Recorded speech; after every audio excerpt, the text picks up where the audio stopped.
মহানগৰীত চিলনী চুৰৰ সন্ত্ৰাস দুৰ্বৃত্তৰ টাৰ্গেট প্ৰাতঃ ভ্ৰমণলৈ অহা মহিলা ডিঙিৰ পৰা কাঢ়ি নিলে সোণৰ চেইন শিলপুখুৰীৰ সেনাপতি পথত সংঘটিত হৈছে এই ঘটনাটো বাইকত অহা দুই চিলনী চুৰে চুকা অস্ত্ৰ দেখুৱাই কাঢ়ি নিলে চেইন আমি আপোনালোকক জনাইছো মহানগৰীৰ অলিয়ে গলিয়ে এতিয়া চিলনী চুৰে সন্ত্ৰাসৰ সৃষ্টি কৰিছে চিলনী চুৰৰ সন্ত্ৰাসত এক প্ৰকাৰ ৰাইজে ৰাজপথলৈ ওলাবলৈ ভয় কৰিব লগা এটা অৱস্থাৰ সন্মুখীন হৈছে দুৰ্বৃত্তৰ টাৰ্গেট হৈ পৰিছে এতিয়া প্ৰাতঃ ভ্ৰমণলৈ অহা মহিলাসকল মহিলাৰ ডিঙিৰ পৰা সোণৰ চেইন কাঢ়ি লৈ গৈছে আৰু শিলপুখুৰীৰ সেনাপতি পথত সংঘটিত হৈছে সেই ঘটনাটো বাইকত অহা দুজন যুৱকে চুকা অস্ত্ৰ দেখুৱাই কাঢ়ি লৈ গৈছে চেইনডাল মহানগৰীৰ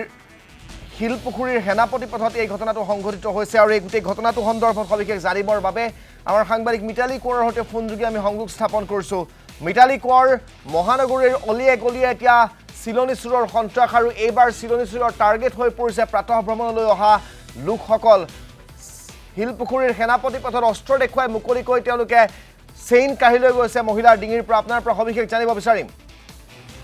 হয় ৰাজদীপ ইতিমধ্যে ধাৰাবাহিকভাৱে এই ঘটনা সংঘটিত হৈ আছে গুৱাহাটী মহানগৰীত আৰু বিগত দিনকেইটাত যদি আমি দেখো তেতিয়াহ'লে পিস্তল দেখুৱাই দুৰ্বৃত্তই যি মহিলা প্ৰাতঃ ভ্ৰমণ কৰা সেইসকলৰ পৰা সোণৰ চেইন কাঢ়ি নিছিল আৰু আজি পুৱাৰ ভাগত শিলপুখুৰী সেনাপতি পথতে এই ঘটনা সংঘটিত হৈছে দুগৰাকীকৈ মহিলাই প্ৰাতঃ ভ্ৰমণৰ বাবে আহিছিল আৰু সেই সেনাপতি পথত প্ৰাতঃ ভ্ৰমণ কৰি থাকোঁতেই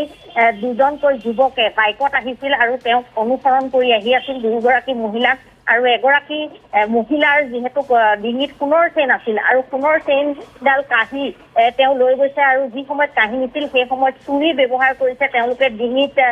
চুৰি থৈ তেওঁলোকে এই চেইন কাঢ়ি লৈছে আৰু যাৰ বাবে দুয়োগৰাকী মহিলাই যথেষ্টখিনি ভয় খাইছে ইতিমধ্যে চানমাৰী আৰক্ষী থানাত তেওঁলোকে এজাহাৰ দাখিল কৰিছে এতিয়া কথা হ'ল যে এই যি দুৰ্বৃত্ত অস্ত্ৰধাৰী দুৰ্বৃত্তই হওক বা পিস্তলধাৰী দুৰ্বৃত্তই হওক মহানগৰীত পুনৰ এক তেওঁলোকে চলা ফুৰাৰ কাৰণে অতি ক্ষিপ্ৰ গতিৰে তেওঁলোকে এই ঘটনাসমূহ সংঘটিত কৰি গৈ আছে কেইদিনমান পূৰ্বে ৰাজগড়ত সংঘটিত হৈছে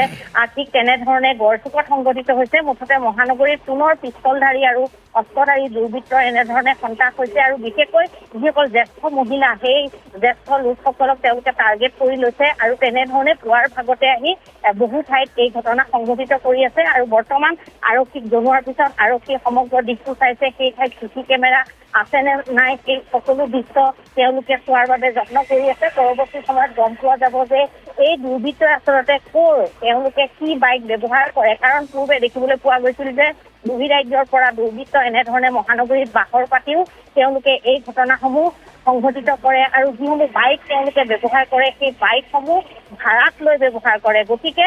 এই সকলো দিশ আৰক্ষীয়ে চাই আছে পৰৱৰ্তী সময়ত গম পোৱা যাব যে এই অস্ত্ৰধাৰী দুৰ্বৃত্ত ধৰিবলৈ সক্ষম হয় নে নহয় সেই সকলো তথ্য পৰৱৰ্তী সময়ত জনাব পৰা যাব ৰাজীৱ ধন্যবাদ জ্ঞাপন কৰিছো সবিশেষ জনোৱাৰ বাবে মিতালী কোঁৱৰ